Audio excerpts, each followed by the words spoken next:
The reading today is from Luke 16:19 through 31.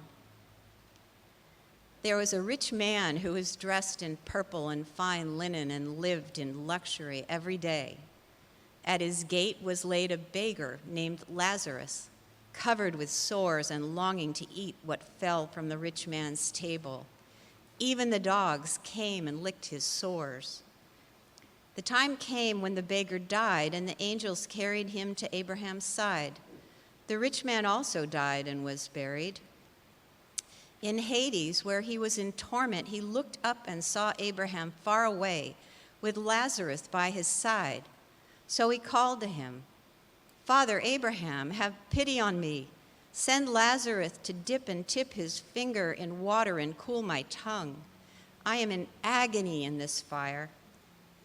But Abraham replied, "Son, remember that in your lifetime you received good things, while Lazarus received bad things.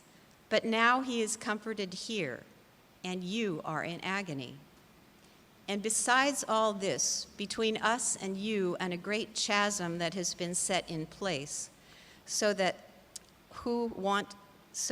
who want to go from here to you cannot, nor can anyone cross over from there to us."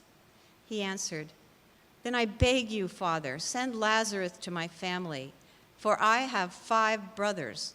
Let him warn them, so that they will not also come to this place of torment." Abraham replied, "They have Moses and the prophets. Let them listen to them." "No, Father Abraham," he said, "but if someone from the dead goes to them, they will repent." He said to him, "If they do not listen to Moses and the prophets, they will not be convinced, even if someone rises from the dead."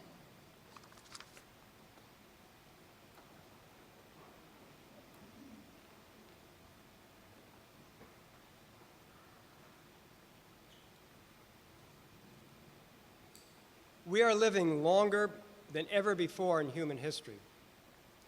Life expectancy in 1900 was 46 for men and 48 for women. But by 2000, the numbers jumped to 76 for men and 81 for women. My grandchildren, born in the 21st century, with any luck, can expect to live to age 100. But what do we do with all this extra time, all these years? Well, surely it gives us more time to think about our own lives. A young researcher interviewed men between the age of 90 and 100, about 40 or 50 of them. This was a big deal because there hadn't been that many men who had lived that long. He wanted to know how they thought about their lives at that point. Now, their life stories varied widely. Some were rich, some were poor.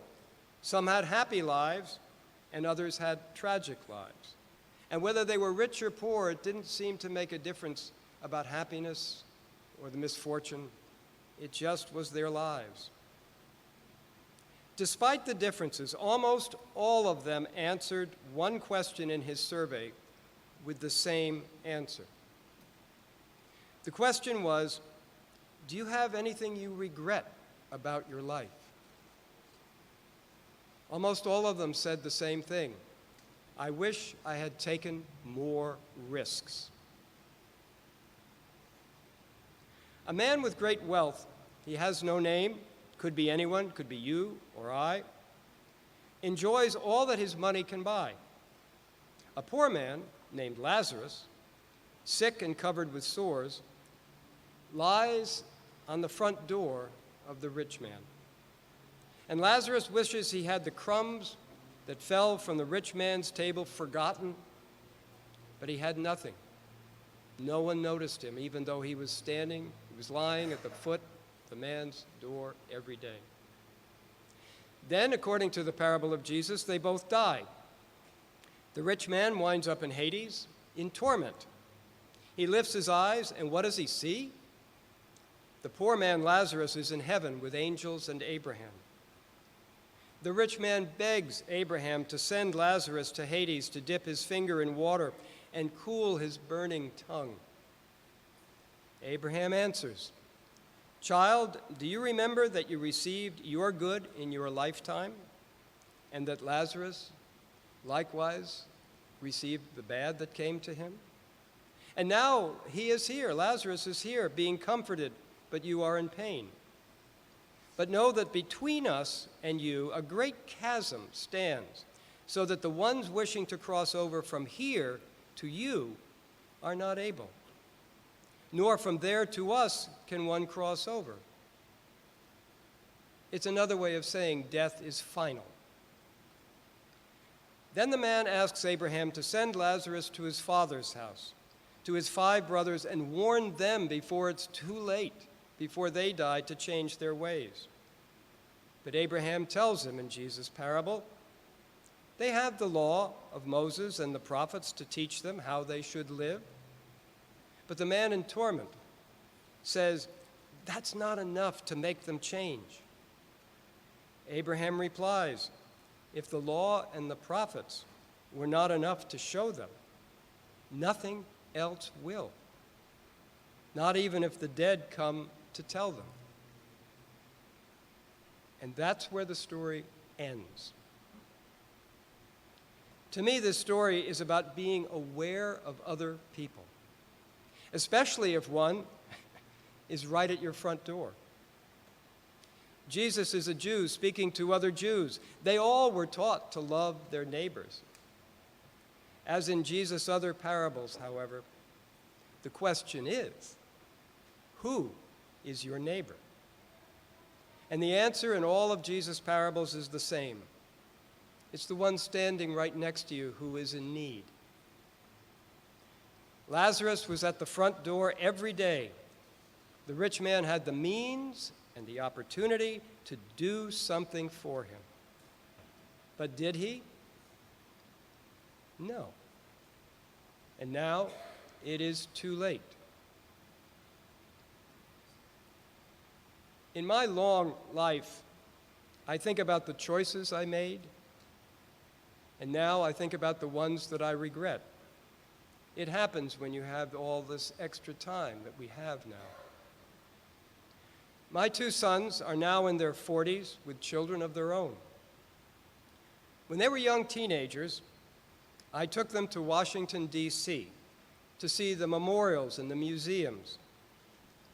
Now, this was at a time, such as today, when homeless men were everywhere in the streets of our cities, but it felt somewhat new and startling then.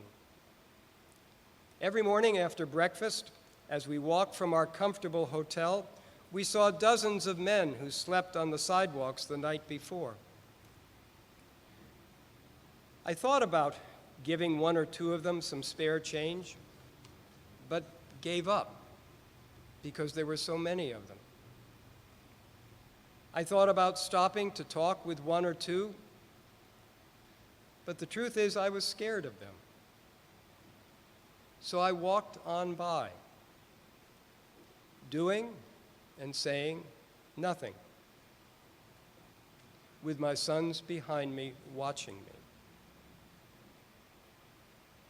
Here was the opportunity to teach my sons about helping, about living our faith, and doing what Jesus told us to do.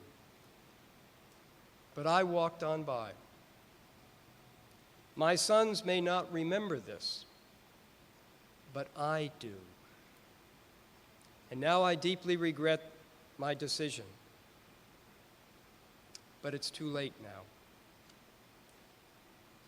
Years after this incident, a man named Tom told me about his story of walking by a homeless man. One day, a man held out a cup and asked Tom for spare change. Tom asked his name instead.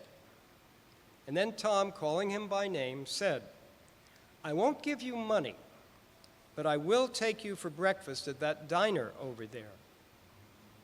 And the man took him up on it. They not only had breakfast, they had a conversation. Tom told me that he went back once a week to find this new friend of his and invite him to be his guest again for breakfast. And Tom went on to say, this lasted for months. We know how to do the right thing. Our families taught us. Our church taught us. And our hearts teach us still. The Reverend William Sloane Coffin once wrote, "Am I my brother's keeper? No.